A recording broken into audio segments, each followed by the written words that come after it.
যুবশ্রী প্রকল্পের অফিসিয়াল ওয়েবসাইটে view final waiting list বলে একটি লিস্ট দিয়েছে।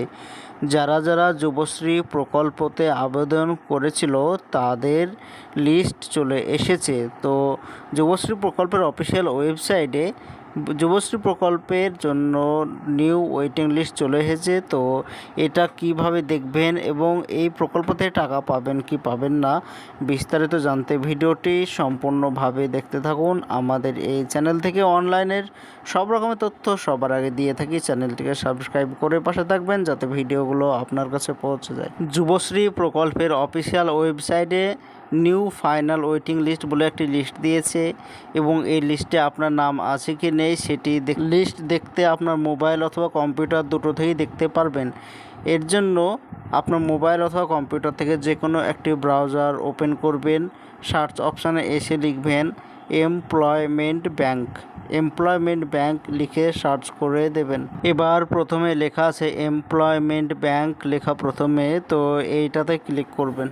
এটাই হচ্ছে যুবশ্রী প্রকল্পের অফিসিয়াল ওয়েবসাইট। এখান থেকে যুবশ্রী প্রকল্পের যাবতীয় কাজকর্ম করা হয়। আপনি যদি নতুন করে এই প্রকল্পে আবেদন করতে চান সেটাও এখান থেকে করতে পারবেন। যদি আবেদন করে থাকেন তার স্ট্যাটাসও চেক করতে পারবেন। তো এই প্রকল্পে যারা যারা আবেদন করেছিল আমার মনে হয় অনেকে টাকা পায় না।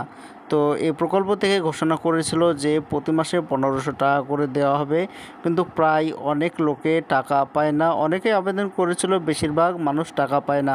আমি নিজেও আবেদন করেছি, আমি এই প্রকল্প থেকে 1 টাকাও পাই না। নতুন যে ওয়েটিং লিস্ট দেওয়া হয়েছে সেটি এখানে দেখতে পাচ্ছেন, view Yubashree new waiting list লেখা প্রথমে। তো এই লেখাতে ক্লিক করবেন। এইবার এখানে দেখতে পাচ্ছেন একটি লিস্ট ওপেন হয়ে গিয়েছে। প্রথমে যে আবেদন করেছিল তার নাম আছে, এরপরে ইবি নম্বর মানে একটি এনরোলমেন্ট নম্বর দেওয়া আছে, তার ডিস্ট্রিক্ট দেওয়া আছে, কোন জেলায় বসবাস করেন, সাব ডিস্ট্রিক্টও দেওয়া আছে। তো এখানে একটি একটি করে দেখবেন আপনার নাম আছে কি নেই। এখানে অনেক নাম আছে, নাম সার্চ করতে একটু সময় লাগবে। তো এখানে যাদের যাদের নাম আছে তাদেরকে অ্যানেক্সার 3 সাবমিট করার জন্য বলা হচ্ছে। তো আপনার যদি এখানে নাম থাকে তো অ্যানেক্সার 3 সাবমিট করে দেবেন। তো এই প্রকল্প থেকে অনেকে টাকা পায় না। আগে কেউ কেউ প্রতি মাসে 1500 টাকা করে পেত, কিন্তু এখন কেউ এই প্রকল্প থেকে টাকা পায় না। তো যারা যারা এই প্রকল্প থেকে টাকা পান অবশ্যই কমেন্টে জানিয়ে যাবেন যে আপনারা প্রতি মাসে টাকা পান। তো বেশিরভাগ মানুষ এই প্রকল্প থেকে টাকা পায় না এবং এই লিস্টে আপনার নাম আছে কি না একটু ভালোভাবে মিলিয়ে দেখবেন।